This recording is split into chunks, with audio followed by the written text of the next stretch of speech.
ang laman ng mga pahayagan, usap-usapan ng buong bayan. Regine Velasquez, lilipat na nga ba sa ABS-CBN? Regine Velasquez, ginamit nga lang ba ang ABS-CBN para magpataas ng presyo sa GMA7? Because of her frequent guesting in different ABS-CBN shows, mabilis ang pagkalat ng chismis tungkol sa di umano'y pagpapahiwatig ni Regine na lilipat na siya sa Kapamilya Network. Mas lalo pang tumindi ang hinala ng marami when Regine emotionally said goodbye to her colleagues in GMA's Sunday noontime variety show SOP 3 weeks ago.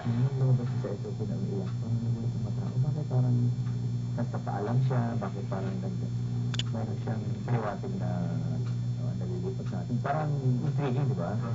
Ano yung offer ng 2 na parang naiinganyo siyang pumayag doon sa offer ng kanina.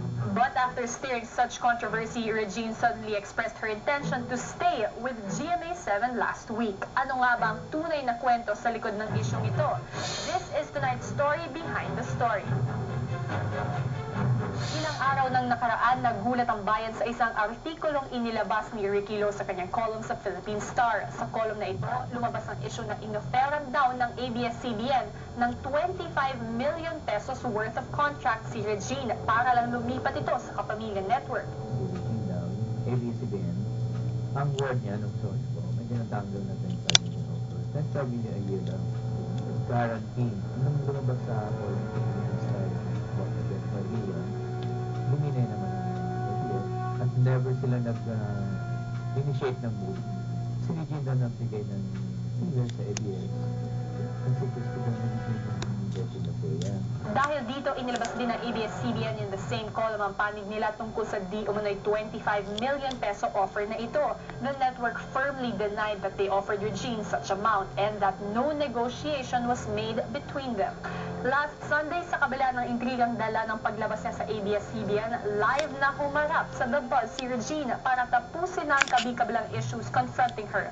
Una nang in-stress ni Regine ang legality ng guesting niya sa ABS-CBN or any other network. First of all, kaya po ako nakakapag-guest sa ABS kasi po wala po talaga akong contract with GMA.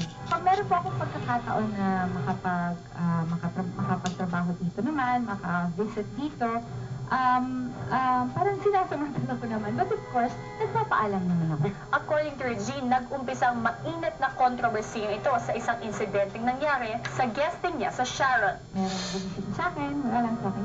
It was very informal. Sa dressing room? Sa dressing room ng Sharon. I kind of mentioned Betty Lafaya. I said I'm interested to do it. Of course, at that time, I didn't know that ABS Has the right. The rights. So, nagpakita rin naman ako ng interest. I don't think that's sending fillers or anything.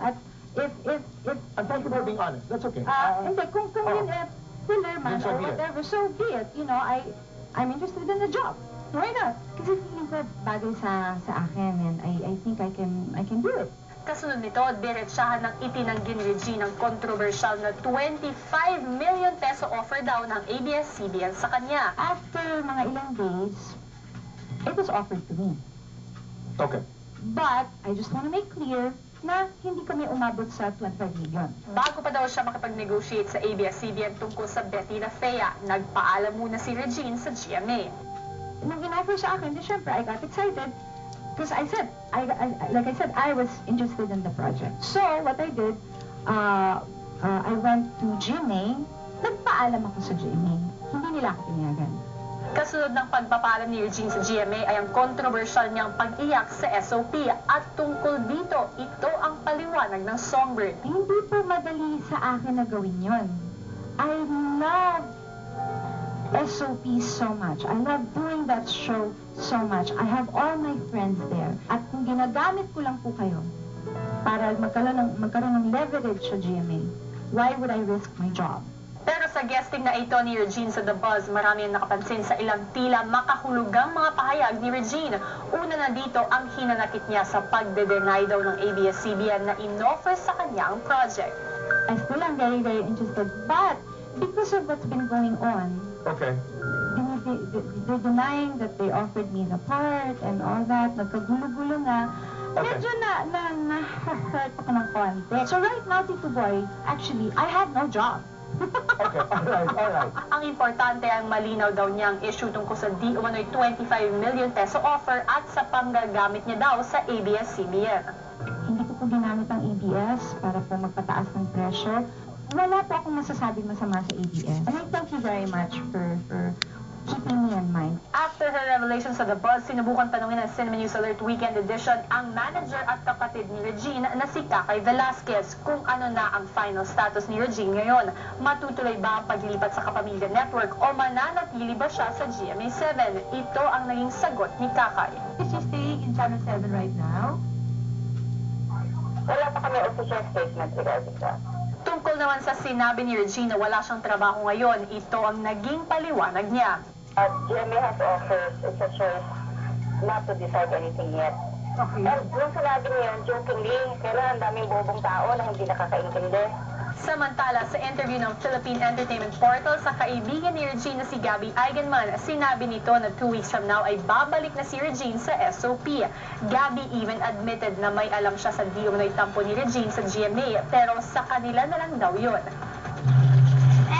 And everyone, I would like to share with you the statement of Ogie Alcacid regarding the issue. He said that first, Regine is doing good. That second, he will support her kung ano man ang maging desisyon niya. And that third, he thinks that Regine is staying with GMA7. And regarding the issue with ABS-CBN, he really doesn't know. Kaya hindi na siya magko-comment tungkol doon. Alright, so there it is. So para sa mga updates dyan, tutok lang lagi sa Cinema News Alert Weekend Edition kung saan dito, iuna kayo sa balita. Have a happy weekend, guys!